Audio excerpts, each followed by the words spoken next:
ಪೌರ ಕಾರ್ಮಿಕರ ಸಮಸ್ಯೆ ಕೇಳೋರೇ ಇಲ್ಲದಂತಾಗ್ಬಿಟ್ಟಿದೆ. ಊರೆಲ್ಲ ಸ್ವಚ್ಛ ಮಾಡೋ ಪೌರ ಕಾರ್ಮಿಕರಿಗೆ ಗೃಹ ಭಾಗ್ಯವೇ ಇಲ್ಲ. 41 ಮನೆ ಕಟ್ಟಿ ಅರ್ಧಕ್ಕೆ ಬಿಟ್ಬಿಟ್ಟಿದ್ದಾರೆ ಗುತ್ತಿಗೆದಾರರು. ಇದು ಮಣಚನಹಳ್ಳಿಯಲ್ಲಿ ಪೌರ ಕಾರ್ಮಿಕರ ಮನೆಗಳ ದುಸ್ಥಿತಿ. ಇಡೀ ಊರನ್ನೇ ಸ್ವಚ್ಛ ಮಾಡ್ತಾರೆ. ಇಡೀ ಊರಲ್ಲಿರುವಂತ ಎಲ್ಲಾ ಕಸವನ್ನು ಕೂಡ ತೆಗೆದು ಊರನ್ನೇ ಸ್ವಚ್ಛವಾಗಿ ಇಡ್ತಾರೆ. ಬಟ್ ಅವರಿಗೆ ಇರೋದಕ್ಕೆ ಒಂದು ಸೂರು ಸಿಗ್ತಾ ಇಲ್ಲ. ಪೌರ ಕಾರ್ಮಿಕರಿಗೆ ಗೃಹ ಭಾಗ್ಯ ಇಲ್ಲ. 41 ಮನೆಗಳನ್ನ ಕಟ್ಟೋದಕ್ಕೆ ಶುರು ಮಾಡಿದ್ದಾರೆ. ಅರ್ಧಂಬರ್ಧ ಕಟ್ಟಿ ಹಾಗೇ ಗುತ್ತಿಗೆದಾರರು ಬಿಟ್ಬಿಟ್ಟಿದ್ದಾರೆ. 2.5 ಕೋಟಿ ಖರ್ಚು ಮಾಡಿ ಅರ್ಧಕ್ಕೆ ಮನೆಗಳನ್ನ ಬಿಟ್ಬಿಟ್ಟಿದ್ದಾರೆ ನಗರಸಭೆ ಅಧಿಕಾರಿಗಳು. ಸಂಪೂರ್ಣ ಕಳಪೆಯಿಂದ ಕೂಡಿದೆ ಈ 41 ಮನೆಗಳು. ಹುಡುಗರ ಅಡ್ಡೆ ಆಗ್ಬಿಟ್ಟಿದ್ದಾವೆ ಈ ಅರ್ಧಂಬರ್ಧ ಆಗಿರುವಂತ 41 ಮನೆಗಳು ಕೂಡ. ಈ ಮನೆ ವಾಸಕ್ಕೆ ಬರೋ ಹೊತ್ತಿಗೆ ಕೆಲವರು ನಿವೃತ್ತಿ ಆಗಿದ್ದಾರೆ. ಅಂದ್ರೆ ವಾಸಕ್ಕೆ ಸದ್ಯಕ್ಕಿದಂತೂ ಯೋಗ್ಯವಾಗಿಲ್ಲ. ಯಾಕೆಂದ್ರೆ ಕಳಪೆ ಮಟ್ಟದಿಂದ ಇದೆ ಒಂದು, ಇನ್ನೊಂದು ಅರ್ಧಂಬರ್ಧ ಆಗಿರೋದ್ರಿಂದ ಯಾವಾಗ ಕಂಪ್ಲೀಟ್ ಆಗುತ್ತೆ ಗೊತ್ತಿಲ್ಲ. ಈ ಇನ್ಕಂಪ್ಲೀಟ್ ಮನೆಯಲ್ಲಿ ಇರೋದಕ್ಕೂ ಆಗಲ್ಲ. ಇನ್ನೂ ಕೆಲವು ಕಾರ್ಮಿಕರು ಸಾವನ್ನಪ್ಪಿದ್ದಾರೆ, ಕೆಲವರು ನಿವೃತ್ತಿ ಪಡ್ಕೊಳ್ತಿದ್ದಾರೆ. ಹಾಗಾಗಿ TV5 ಕನ್ನಡದ ರಿಯಾಲಿಟಿ ಚೆಕ್ನಲ್ಲಿ ಅಸಲಿ ಬಣ್ಣ ಬಯಲಾಗಿದೆ. ಏನ್ ಹಕೀಕತ್ ನಡೀತಾ ಇದೆ ಇಲ್ಲಿ ಅಂತ ಹೇಳೋರಿಲ್ಲ, ಕೇಳೋರಿಲ್ಲ. 41 ಮನೆಗಳ ಮಂಜೂರಾಗಿದೆ, ಬಟ್ ಅದನ್ನ ಕಟ್ಟಡ ನಿರ್ಮಾಣ ಅರ್ಧಕ್ಕೆ ನಿಂತುಬಿಟ್ಟಿದೆ. ಕೆಲವರು ಪೌರ ಕಾರ್ಮಿಕರು ಈಗಾಗಲೇ ನಿವೃತ್ತಿ ಪಡ್ಕೊಂಡಿದ್ದಾರೆ. ಇನ್ನು ಕೆಲವರಿಗೆ ಮನೆ ಯಾರ್ಯಾರಿಗೆ ಬಂದಿದೆಯಲ್ಲ ಅವ್ರು ಕೆಲವರು ಸಾವನ್ನಪ್ಪಿಟ್ಟಿದ್ದಾರೆ. ಹಾಗಾದ್ರೆ ಈ ಮನೆಗಳನ್ನ ಕಂಪ್ಲೀಟ್ ಆಗಿ ಕಟ್ಟು ಕೊಡ್ತಿರೋ ಇಲ್ವೋ, ಆ ಮನೆಗಳು ಪೌರ ಕಾರ್ಮಿಕರಿಗೆ ಸೇರುತ್ತೋ ಇಲ್ವೋ, ಇದು ಸದ್ಯಕ್ಕಿರುವಂತ ಪ್ರಶ್ನೆ. ಇದಕ್ಕೆ ಸಂಬಂಧಪಟ್ಟಂತೆ ನಿಮ್ಮ TV5 ಕನ್ನಡ ವಾಹಿನಿ ರಿಯಾಲಿಟಿ ಚೆಕ್ ನಡೆಸಿರೋದು. ಅಲ್ಲಿ 41 ಮನೆಗಳು ಕೂಡ ಸದ್ಯಕ್ಕೆ ಯಾವ ಸ್ಥಿತಿಯಲ್ಲಿದ್ದಾವೆ ಅಂತ ನೋಡಿ. ಅರ್ಧಂಬರ್ಧ ಕಟ್ಟಿದ್ದಾರೆ, ಜೊತೆಗೆ ಕಳಪೆ ಮಟ್ಟದಿಂದ ಕೂಡಿದಾವೆ ಈ ಮನೆ ಅನ್ನುವಂಥ ಒಂದು ಆರೋಪವೂ ಇದೆ. ಈ ಎಲ್ಲ ಮನೆಗಳಲ್ಲೂ ಕೂಡ ಕುಡುಕರು ಅವ್ರ ಅಡ್ಡೆ ಮಾಡ್ಕೊಂಡು ಬಿಟ್ಟಿದ್ದಾರೆ. ಕುಡಿಯೋದಕ್ಕೆ, ಧೂಮಪಾನ ಮಾಡೋದಕ್ಕೆ, ಅದಕ್ಕಾಗಿ ಬೆಳೆಸ್ಕೊಳ್ತಾ ಇದ್ದಾರೆ. ಇದೇ ರೀತಿ ಆದರೆ ಮುಂದಿನ ದಿನಗಳಲ್ಲಿ ಅನೈತಿಕ ಚಟುವಟಿಕೆಗಳ ತಾಣ ಆದರೂ ಕೂಡ ಅಚ್ಚರಿ ಇಲ್ಲ. ಹಾಗಾಗಿ ಯಾವಾಗ ನಗರಸಭೆಯ ಅಧಿಕಾರಿಗಳು ಇದಕ್ಕೆ ಸಂಬಂಧಪಟ್ಟಂತೆ ಎಚ್ಚೆತ್ತುಕೊಳ್ತಾರೆ? ಪೌರ ಕಾರ್ಮಿಕರು ನೋಡಿ, ಪ್ರತಿಯೊಬ್ಬರ ಮನೆಯ ಕಸವನ್ನು ಕೂಡ ತೆಗೆದುಕೊಂಡು ಹೋಗಿ ತ್ಯಾಜ್ಯ ವಿಲೇವಾರಿ ಘಟಕಕ್ಕೆ ತಲುಪಿಸುವಂತ ಪ್ರಯತ್ನ ಮಾಡ್ತಾರೆ. ಇಡೀ ಊರೇ ಸ್ವಚ್ಛವಾಗಿರಲಿ ಅಂತ ಅವ್ರ ಕೆಲಸವನ್ನ ಅವ್ರು ಪ್ರತಿನಿತ್ಯವೂ ಕೂಡ ಮಾಡ್ತಾರೆ. ಬೆಳಗಾದ್ರೆ ಸಾಕು, ನಾವಿನ್ನು ಎದ್ದಿರ್ತೀವೋ ಇಲ್ವೋ, ಕಣ್ಣುಚ್ಕೊಂಡಿರ್ತೀವೋ ಇಲ್ವೋ, ಅಷ್ಟರ ಒಳಗನೆ ಬರ್ತಾರೆ, ನಮ್ಮನ್ನು ಎಚ್ಚರಿಸ್ತಾರೆ, ಕಸ ತೆಗೆದುಕೊಂಡು ಹೋಗ್ತಾರೆ. ಬಟ್ ಅಂಥವ್ರಿಗೆ ಇಂಥ ಸ್ಥಿತಿನ ಅಂತ ಅವ್ರಿಗಿರೋದಕ್ಕೊಂದು ಸೂರು ಬೇಡವಾ? ಅರ್ಧಂಬರ್ಧ ಕಟ್ಟು ಬಿಟ್ಬಿಟ್ಟಿದ್ದೀರಾ. ಗುತ್ತಿಗೆದಾರರು ಈ ಕಡೆ ಮುಖ ಹಾಕ್ತಾ ಇಲ್ಲ. ಯಾವಾಗ ಕಟ್ಟಡ ನಿರ್ಮಾಣ ಮುಂದುವರಿಯುತ್ತೆ? ಇದಕ್ಕೆ ಸಂಬಂಧಪಟ್ಟಂತೆ ನಮ್ಮ ಪ್ರತಿನಿಧಿ ಪ್ರಕಾಶ್ ಒಂದು ಪ್ರತ್ಯಕ್ಷ ವರದಿ ಕೊಟ್ಟಿದ್ದಾರೆ, ರಿಯಾಲಿಟಿ ಚೆಕ್ ಮಾಡಿದ್ದಾರೆ, ನೋಡೋಣ.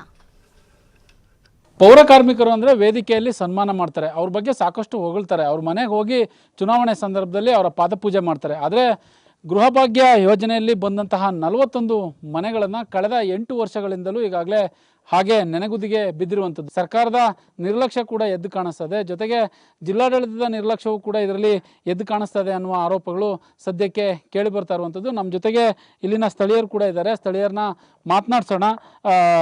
ಅವರು ಏನು ಹೇಳ್ತಾರೆ? ಕೊಡಬೇಕಿತ್ತು ನಿಮಗೆ, ಯಾಕೆ ಕೊಟ್ಟಿಲ್ಲ? ಇದು ಕರ್ನಾಟಕ ರಾಜ್ಯ ಸರ್ಕಾರದ ಒಂದು ಗೃಹಭಾಗ್ಯ ಯೋಜನೆ ಅಡಿಯಲ್ಲಿ ಏನು ಸ್ಥಳೀಯ ಸಂಸ್ಥೆಗಳಲ್ಲಿ ಕೆಲಸ ನಿರ್ವಹಿಸ್ತಕ್ಕಂಥ ಪೌರ ಕಾರ್ಮಿಕರಿಗೆ, ಕಾಯಂ ಪೌರ ಕಾರ್ಮಿಕರಿಗೆ ಸರ್ಕಾರ ಒಂದು ಘೋಷಣೆ ಮಾಡ್ತು, ಒಂದು ಆದೇಶ ಹೊರಡಿಸ್ತು. ಆ ಆದೇಶ ಏನಪ್ಪ ಅಂತಂದರೆ, ಏನು ಸ್ಥಳೀಯ ಸಂಸ್ಥೆಗಳಲ್ಲಿ ಕಾಯಂ ಪೌರ ಕಾರ್ಮಿಕರ ಗೃಹಭಾಗ್ಯ ಯೋಜನೆಯಲ್ಲಿ ಮನೆ ನಿರ್ಮಿಸಿಕೊಡಬೇಕು ಅಂತ ಒಂದು ಮಹತ್ವದ ಯೋಜನೆಯನ್ನು ಹಾಕ್ಕೊಂಡು ಎಲ್ಲ ಸ್ಥಳೀಯ ಸಂಸ್ಥೆಗಳಲ್ಲಿ ಪೌರ ಕಾರ್ಮಿಕರಿಗೆ ಗೃಹಭಾಗ್ಯ ನಿರ್ಮಾಣದ ಯೋಜನೆಯಲ್ಲಿ ಮನೆಗಳನ್ನ ಕಟ್ಕೊಡ್ತಾ ಬಂದರು. ಹಾಗೆಯೇ ನಮ್ಮ ಹಾಸನ ನಗರಸಭೆಯಲ್ಲಿ ನಮ್ಮ ಏನು ಹಿಂದೆ HS ಪ್ರಕಾಶ್ ಅವರು MLA ಆಗಿದ್ದರು, ಮತ್ತು ಅನಿಲ್ ಕುಮಾರ್ ಅವರು ನಗರಸಭಾ ಅಧ್ಯಕ್ಷರಾಗಿದ್ದರು. ಅವರು ಪರಿಪೂರ್ಣವಾಗಿ ಮಹತ್ವದ ಒಂದು ತೀರ್ಮಾನ ತಗೊಂಡು ಈ ನನ್ನ ಪೌರ ಕಾರ್ಮಿಕರಿಗೆ ಏನಾದರೂ ಮಾಡಿ ಇವರು ಗೃಹಭಾಗ್ಯ ಯೋಜನೆಯಲ್ಲಿ ಮನೆಗೆ ನಿರ್ಮಿಸ್ಕೊಡ್ಬೇಕು ಅಂತ ಅಂದ್ಬಿಟ್ಟು ಇಲ್ಲಿ ಮಣಚನಹಳ್ಳಿಯಲ್ಲಿ ಇದು ಇರೋವಂಥ ಒಂದು ಜಮೀನನ್ನು ಪರ್ಚೇಸ್ ಮಾಡಿ, ಅಂದರೆ ಆ ಜಮೀನನ್ನು ಹಣನ ಕೊಟ್ಟು ಕೊಂಡುಕೊಂಡು ನಮ್ಮ 41 ಜನ ಪೌರ ಕಾರ್ಮಿಕರಿಗೆ ನಿವೇಶನವನ್ನು ಮಾಡಿಕೊಟ್ರು. ಈ ನಿವೇಶನವನ್ನು ನಾವು 6.5 ಲಕ್ಷ ಸರ್ಕಾರದಿಂದ ಬರತಕ್ಕಂಥ ಹಣ ಮತ್ತು 1 ಲಕ್ಷ ನಮ್ಮ ಸ್ವಂತ ಹಣನ ಕೊಟ್ಟು ಒಟ್ಟು ಟೋಟಲಾಗಿ ಈ 41 ಮನೆಯೂ 8.5 ಲಕ್ಷ ಹಣವನ್ನು ಕೊಟ್ಟು ನಾವು ಮನೆ ನಿರ್ಮಿಸ್ಕೊಡ್ಬೇಕು ಅಂತ ಅಂದ್ಬಿಟ್ಟು ತೀರ್ಮಾನ ಆಗಿತ್ತು 2019-20 ಸಾಲಿನಲ್ಲಿ. ಸೊ 21-22ನಲ್ಲಿ ಕೊರೋನಾ ಅಂತ ಒಂದು ಮಹಾ ಕಾಯಿಲೆನ ಬಂದಾಗ ಇಲ್ಲಿ ಕೆಲಸಗಳು ಸ್ಥಗಿತಗೊಂಡಿತು. ಹಾಗೆಯೇ 22-23ರಲ್ಲಿ ಸಿಕ್ಕಾಪಟ್ಟೆ ಮಳೆ ಬಂತು.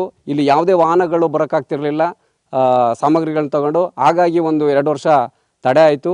ಅದಾದ ಮೇಲೆ ಏನು ಈ ಮನೆಗಳದ್ದು ಸರ್ಕಾರ ಗ್ರ್ಯಾಂಟನ್ನು ಕೊಡಬೇಕಾಗಿತ್ತು. ಆ ಗ್ರ್ಯಾಂಟಲ್ಲಿ 48 ಲಕ್ಷ ರೂಪಾಯಿನ ತಡ ಮಾಡ್ತು ಕೊಡೋದನ್ನು. ಹಾಗಾಗಿ ಇಲ್ಲಿವರೆಗೂ ಕೆಲಸ ನಿಲ್ಲಿಸ್ತು. ನಾವೀಗಾಗಲೇ ಕಂಟಾಟದಾರರು ವಿನಯ್ ಅಂತ ಅಂದ್ಬಿಟ್ಟು, ವಿನಯ್ ಗೌಡ ಅಂತ ಅಂದ್ಬಿಟ್ಟು ಅವ್ರನ್ನ ಫೋನ್ ಮುಖಾಂತರ ಮಾತಾಡಿದಾಗ, ಇಲ್ಲ ನಮಗೆ 48 ಲಕ್ಷ ರೂಪಾಯಿ ಗೌರ್ಮೆಂಟಿಂದ ಬರಬೇಕು, ಈಗೇನು 8.5 ಲಕ್ಷ ಪೂರ್ತಿ ಹಣ ಕಟ್ಟಿದ್ದಾರೆ ಫಲಾನುಭವಿಗಳು, ಅವ್ರಿಗೆ 18 ಮನೆನ ನಾನು ಈಗಾಗಲೇ ಬಿಟ್ಕೊಡ್ತೀನಿ, ಇನ್ನೊಂದು 2 ದಿವಸದಲ್ಲಿ ಕೆಲಸ ಶುರು ಮಾಡ್ತೀನಿ ಅಂತ ಅಂದ್ಬಿಟ್ಟು ಹೇಳಿದ್ದಾರೆ. ಅದಾಗಿ ಕೂಡ ಇಲ್ಲಿವರೆಗೂ ಯಾಕೆ ಈ ಮನೆಗಳು ನಿಂತ್ಕೊಂತು ಅಂತಂದರೆ, ನಮ್ಮ ನಗರಸಭೆ ಆಗಲಿ ಸಂಬಂಧಪಟ್ಟ ಜಿಲ್ಲಾಡಳಿತ ಆಗಲಿ ಈ ನಮ್ಮ ಪೌರ ಕಾರ್ಮಿಕರ ಮನೆಗಳ ಬಗ್ಗೆ ಒಂದು ಕಿಂಚಿತ್ತು ಕರುಣೆ ಇಲ್ಲ. ಈ ಪೌರ ಕಾರ್ಮಿಕರಿಗೆ ಏನಾದರೂ ಮಾಡಿ ಮನೆಗಳನ್ನ ನಮಗೆ ನಾವು ಕೇಳ್ಕೊಂಡು ಡಾಕ್ಟರ್ ಬಾಬು ಜಗಜೀವನ್ ರಾಮ್ ಮತ್ತು BR ಅಂಬೇಡ್ಕರ್ ಅವರ ಜನ್ಮದಿನಾಚರಣೆ ಎಂದು ಏಪ್ರಿಲ್ 14 ಜನ್ಮದಿನಾಚರಣೆ ಇದೆ. ಆವಾಗಲಾದರೂ ಪೌರ ಕಾರ್ಮಿಕರಿಗೆ ಆ ಮನೆಗಳನ್ನ ಕೊಡಿಸ್ಕೊಡ್ಬೇಕು ಅಂತ ಅಂದ್ಬಿಟ್ಟು ನಾವು ಕೇಳ್ಕೊಂಡು, ಒಟ್ಟಾರೆ ಪೌರ ಕಾರ್ಮಿಕರಿಗೆ ಇದ್ದಂತಹ 41 ಮನೆಗಳು ಗೃಹಭಾಗ್ಯ ಯೋಜನೆಯಲ್ಲಿ ಯಾವಾಗ ಅವರಿಗೆ ಭಾಗ್ಯವನ್ನು ಕಲ್ಪಿಸಿಕೊಡುತ್ತೆ ಅನ್ನೋದನ್ನು ಕಾದು ನೋಡಬೇಕಾಗುತ್ತೆ. ಈಗಾಗಲೇ ಜಿಲ್ಲಾಡಳಿತ ಇದನ್ನು ಕಣ್ತೆರೆದು ನೋಡಬೇಕಾಗತ್ತೆ. 41 ಕಟ್ಟಿದ ಮನೆಗಳು ಹಾಗೆ ಪಾಳು ಬಿದ್ದಿರುವಂಥದ್ದು. ಇನ್ನಾದ್ರೂ ಪೌರ ಕಾರ್ಮಿಕರಿಗೆ ಸಿಗುವಂತಹ ಸಂದರ್ಭದಲ್ಲಿ ಮನೆ ಸಿಗುತ್ತಾ ಅನ್ನೋದನ್ನು ಕಾದು ನೋಡಬೇಕಾಗುತ್ತೆ. ಕ್ಯಾಮ್ರಾ ಪರ್ಸನ್ ಕಿಶೋರ್ ಜೊತೆ ಪ್ರಕಾಶ್ TV5 ಹಾಸನ. ಮನೆಗಳದ್ದು ಎಲ್ಲಿವರೆಗೂ ಬಂತಣ್ಣ? ಎಲ್ಲಿವರೆಗೂ ಬಂದಲ್ಲ, ಯಾರು ದುಡ್ಡೇ ಕೊಡ್ಲಿಲ್ವಲ್ಲ ಇನ್ನು. ಹೌದಾ? ಈಗ 23,000 ಏನು DC ಫಂಡಿಂದ ಬಂತಲ್ಲ, ಒಬ್ಬರು 1 ರೂಪಾಯಿ ಕೊಟ್ಟಿಲ್ಲ. ಒಬ್ರು 1 ರೂಪಾಯಿ ಕೊಟ್ಟಿಲ್ಲ. ಈಗ ಏನು ತೀರ್ಮಾನ ತಗೊಂಡಿದ್ದೀರಣ್ಣ?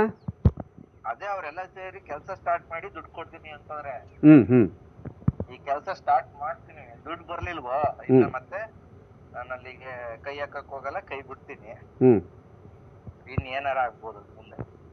ಅಲ್ಲ, ಇವಾಗ ನಿಮಗೆ 8.5 ಲಕ್ಷ ರೂಪಾಯಿ ನಿಮಗೆ ಇದು ಮಾಡಿರೋದ್ರಿಂದ ಅವ್ರ ಮನೆನಾದ್ರೂ ಫಿನಿಶ್ ಮಾಡ್ಕೊಡ್ಬೇಕಲ್ಲ, ನೀವು ಅರ್ಧಂಬರ್ಧ ನಿಂತಿದೆಯಲ್ಲ.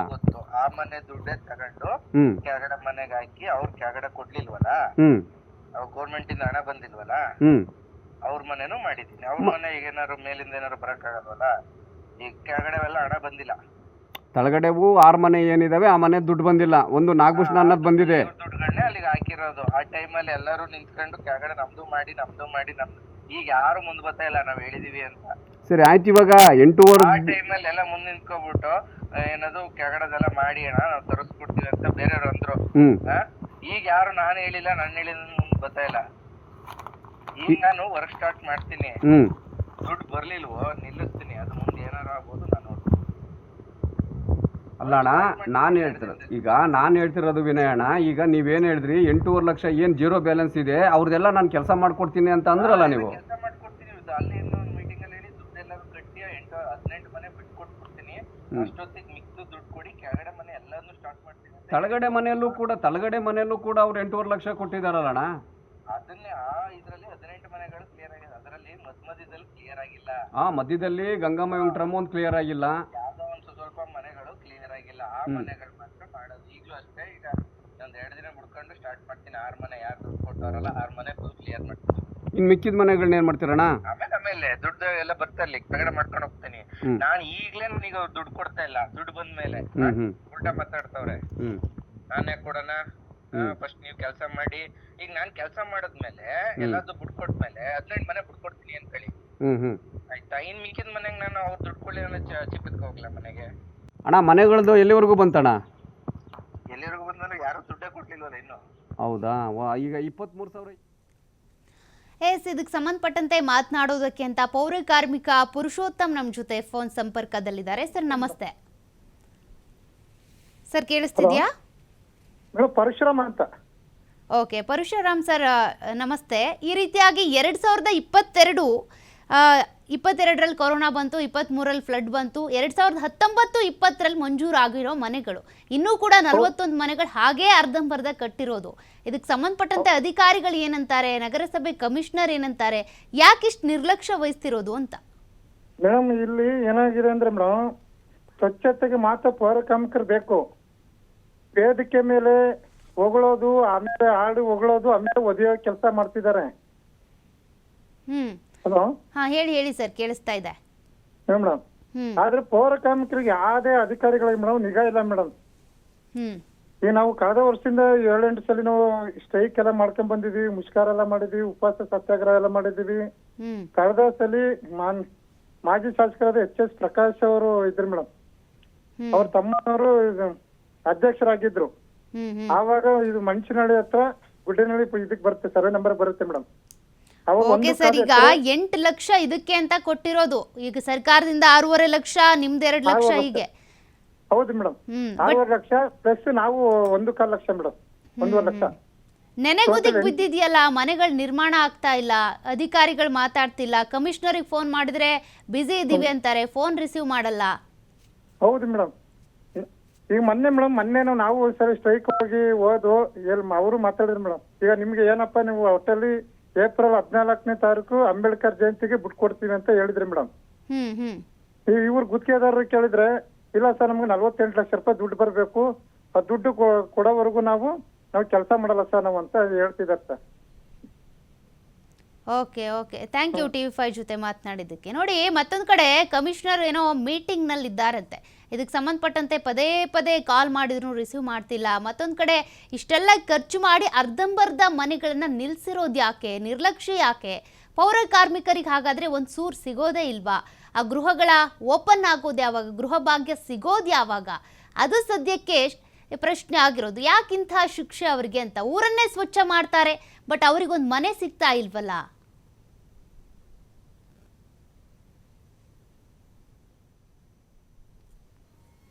ನೋಡಿ, ಇದಕ್ಕೆ ಸಂಬಂಧಪಟ್ಟಂತೆ ಈಗಾಗಲೇ ಶಾಸಕರಿರ್ಬೋದು, ಅದೇ ರೀತಿಯಾಗಿ ಅಲ್ಲಿನ ಜಿಲ್ಲಾಡಳಿತ ಇರ್ಬೋದು, ಹಾಗೆ ನಗರಸಭೆಯ ಅಧ್ಯಕ್ಷರಿರ್ಬೋದು, ಮತ್ತು ಅಲ್ಲಿನ ಕಮಿಷನರ್ ಇರ್ಬೋದು, ಅವರೆಲ್ಲರನ್ನೂ ಕೂಡ ನಾವು ಸಂಪರ್ಕ ಮಾಡೋ ಪ್ರಯತ್ನ ಮಾಡ್ತಿದ್ದೀವಿ. ಅಷ್ಟೇ ಅಲ್ಲ, ನಮ್ಮ ಪ್ರತಿನಿಧಿ ಕೂಡ ಅಲ್ಲಿ ಹೋಗಿ ರಿಯಾಲಿಟಿ ಚೆಕ್ ಮಾಡಿದ್ದಾರೆ.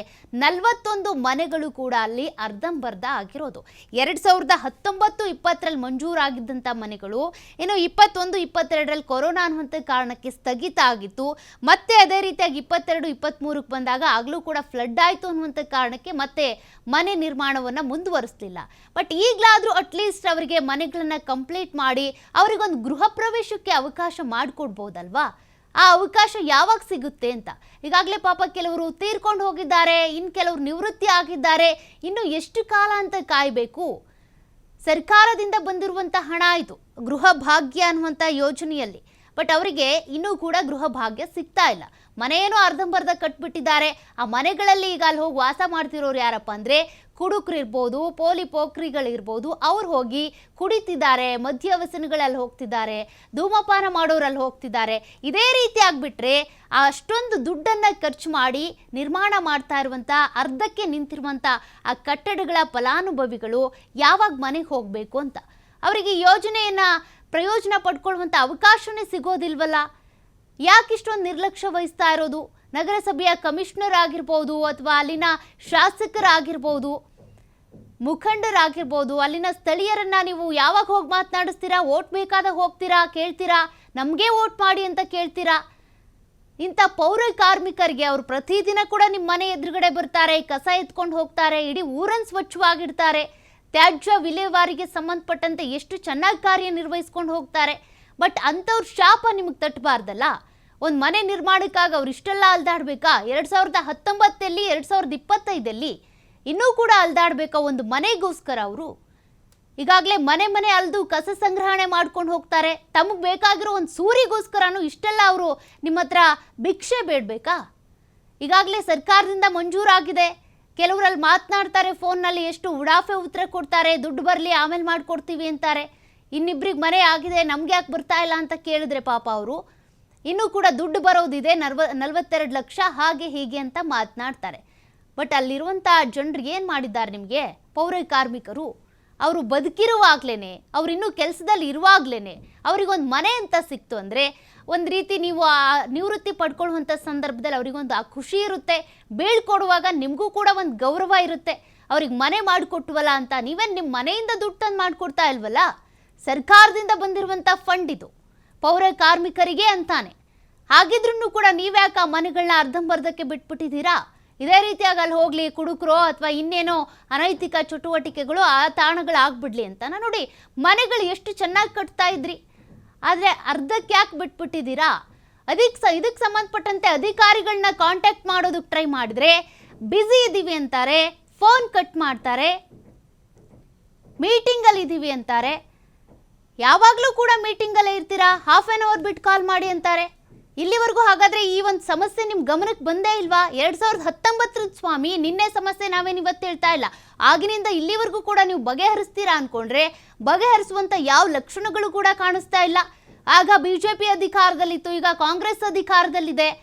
ಅಧಿಕಾರಿಗಳು ಬದಲಾವಣೆ ಆಗ್ತಿರ್ತಾರೆ. ಹಾಗಿದ್ರೂ ಕೂಡ ಜನರ ಸಮಸ್ಯೆಗಳು ಮಾತ್ರ ಹಾಗೆ ನಿಲ್ಲಾಗಿದೆ. ಯಾವಾಗ ಬದಲಾವಣೆ ಬರೋದು? ಅಧಿಕಾರಿಗಳು ಯಾಕೆ ಇಷ್ಟು ನಿರ್ಲಕ್ಷ್ಯ ವಹಿಸ್ತಾ ಇದ್ದೀರಾ? ನಿಮ್ಮನೆ ದುಡ್ಡೇನು ತೆಗೆದುಕೊಂಡು ಬರಲ್ವಲ್ಲ, ನಿಮಗೆ ಕೊಡ್ತಾ ಇರುವಂಥ ಸ್ಯಾಲ್ರಿಯಲ್ಲಿ ಏನು ಅವ್ರಿಗೆ ಮನೆ ಕಟ್ಕೊಡೋದಿಲ್ವಲ್ಲ. ಸರ್ಕಾರದಿಂದ ಮಂಜೂರಾಗಿರುವಂಥದ್ದು ಒಟ್ಟು 8,50,000 ರೂಪಾಯಿ ಒಂದು ಮನೆಗೆ. ಇಷ್ಟು ಪೋಲಾಗೋದಕ್ಕೆ ಬಿಡ್ತಾ ಇದ್ದೀರಾ ನೀವು ಅಂತ ಅಂದರೆ 8,50,000ದಲ್ಲಿ ಪ್ರತಿಯೊಬ್ಬರಿಗೂ ಅಂದರೆ 41 ಮನೆಗಳನ್ನು ಕೂಡ ಕಟ್ಕೊಡ್ಬೇಕು ಅನ್ನುವಂಥದ್ದು ಇರೋದು. ಫಂಡ್ ರಿಲೀಸ್ ಆಗಿದೆ, ಬಟ್ ಮನೆಗಳು ಏಳಿಗೆ ಆಗ್ತಾ ಇಲ್ಲ. ಮನೆಗಳನ್ನ ನೀವು ಇನ್ನೂ ಕಟ್ತಾ ಇಲ್ಲ. ಅಲ್ಲಿನ ಎಷ್ಟೋ ಸಾಮಗ್ರಿಗಳ ಎಕ್ವಿಪ್ಮೆಂಟ್ಸ್ ಏನಿದೆ ಅಲ್ಲೇ ಹೊರಗಡೆ ಹಾಗೆ ಮೆರಿತಾ ಇದ್ದಾವೆ. ಮನೆಗಳು ಇನ್ನೂ ಕೂಡ ನೀವು ಕಟ್ಕೊಡ್ತಾ ಇಲ್ಲ. ಇಡೀ ಊರೇ ಮಾತನಾಡ್ತಾ ಇದೆ, ಮನೆ ಕಟ್ಕೊಡೋದು ಯಾವಾಗ, ಇವ್ರ ಮನೆಗೆ ಹೋಗೋದು ಯಾವಾಗ ಅಂತ. ಹಾಗಾದ್ರೆ ಅವ್ರಿಗೊಂದು ಸೂರು ಬೇಡವಾ? ಪ್ರತಿನಿತ್ಯವೂ ಕೂಡ ನಿಮ್ಮ ಮನೆ ಎದುರುಗಡೆ ಬರ್ತಾರೆ, ಕಸ ಎತ್ಕೊಂಡು ಹೋಗ್ತಾರೆ, ಇಡೀ ಊರನ್ನೇ ಸ್ವಚ್ಛವಾಗಿಡ್ತಾರೆ. ಅಂತ ಪೌರ ಕಾರ್ಮಿಕರಿಗೆ ಬೆಲೆ ಇಲ್ವಾ? ನೀವು ಯಾವಾಗ ಮನೆ ಮಾಡಿಕೊಡ್ತೀರಾ? ಏನಾದರೂ ನಿಮ್ಮ ಮನೆಯಿಂದ ತಂದು ಕೊಡ್ತೀರಾ ಫಂಡ್ನ? ಈಗಾಗಲೇ ಕರ್ನಾಟಕ ರಾಜ್ಯ ಸರ್ಕಾರದಿಂದ ಜಾರಿಯಾಗಿರುವಂಥ ಮಂಜೂರಾಗಿರುವಂಥ ಫಂಡ್ ಅದು 42 ಲಕ್ಷ ಇನ್ನೂ ಬರ್ಬೇಕಂತ ಅವ್ರು ಹೇಳ್ತಾರೆ. ಗುತ್ತಿಗೆದಾರ ಅರ್ಧಕ್ಕೆ ಬಿಟ್ಟು ಹೋಗಿದ್ದಾರೆ. ಗುತ್ತಿಗೆದಾರರಿಗೆ ಕೊಡೋದಕ್ಕೆ ನಿಮ್ಮ ಹತ್ರ ಸಂಬಳ ಇಲ್ವಾ? ಇಲ್ಲಿ ಮಂಜೂರಾಗಿದೆಯಲ್ಲ, ಅದು ಮನೆ ಕಟ್ಟಿಸ್ಕೊಡೋದಕ್ಕೆ ಬೇಕಾಗಿರೋ ಇಂಜಿನಿಯರ್ಸು ಅಧಿಕಾರಿಗಳಿಲ್ವಾ? ಜಿಲ್ಲಾಡಳಿತ ಏನು ಮಾಡ್ತಾ ಇದೆ? ನಗರಸಭೆಯ ಅಧಿಕಾರಿಗಳು ಏನು ಮಾಡ್ತಿದ್ದಾರೆ? ಕಣ್ಣು ಮುಚ್ಕೊಂಡು ಕೂತಿದಾರಾ? ಅವರಲ್ಲಿ